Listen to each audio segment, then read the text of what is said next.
Hey guys, AB here from B&H. Today we're taking a quick look at Zoom's new F8n, which is an update to their very popular F8 Multitrack Feld Recorder. If you have any knowledge or experience with the F8, you know that it's a very rugged box, versatile, used everywhere. We have one in the studio. It's built like a tank. You could probably run it over with your car and nothing's gonna happen to it. I'm not telling you to do that, I'm just saying.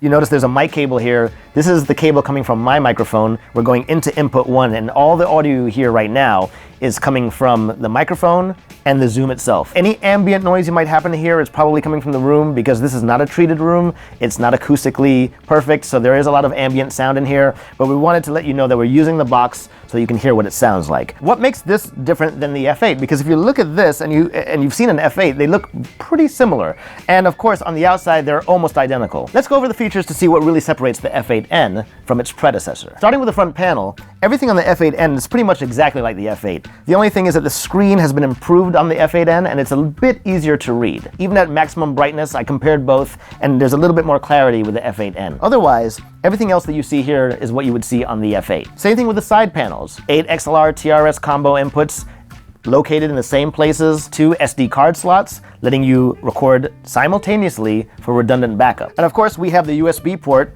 so if you're using the F8n as an audio interface and you want to record audio or play back audio, you would obviously plug this into your computer and away you go. Another improvement is that the F8n's USB port will now provide bus power for Zoom's FRC8 remote control, which is handy. Of course, the FRC8 can be paired with the F8 Control app to turn your iPad into a nice monitoring device with greater visibility. We also have the 4-pin Hiroshi connector, so if you need extra power in the field with an extra battery pack, you do have that option. On the opposite side of the F8n, we have the other 4 XLR TRS combo jacks. We have the sub-out 1 and 2 jack, we have the headphone output jack, and we have the 2 main output jacks, which allow for selectable plus 4 dB output.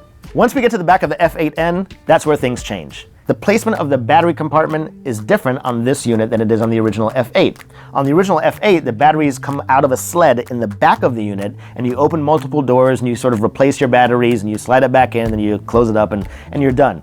This is even easier. The battery compartment is on the undercarriage. So essentially you open it up and right away you just put the batteries in or you take the batteries out. It makes it much simpler and it's definitely a faster process. So the only possible issue I see with the battery compartment being on the bottom is that it's very close to the 1/4-20 mount. So if you happen to be using this box on a stand, you're gonna have a very hard time accessing that compartment. You're gonna have to take it off of the stand, remove the batteries, and then put it back on because there's just not enough clearance. I suspect that most people are gonna use this on a tabletop or by their computer or in a bag, but just in case you're using stands when you shoot, keep that in mind. As I mentioned before, most of the changes to the F8n are happening inside the box. The F8n has an advanced look-ahead hybrid limiter, which looks ahead while you're recording and prevents any signal from overloading. The cool thing is that if you're recording to 8 channels simultaneously, you can apply the limiter to all 8 channels and maintain that nice level of recording. Zoom has also included auto mix with the F8n, which allows you to remove a lot of the ambient noise in your recording to give you a better mix. The F8n also has improved timecode for the syncing of audio and video. It even has the ability to record timecode when the unit is off. You also have the ability to route audio to either headphone of choice. So for example, left only or right only. You can even listen in mono. You can even program alert tones in your headphones for start-stop functions and for low battery indication. Well guys, there you have it, the new Zoom F8n Multitrack Feld Recorder. For more information, check out bhphoto.com. And if you haven't already, make sure you subscribe. I'm AB. See you next time.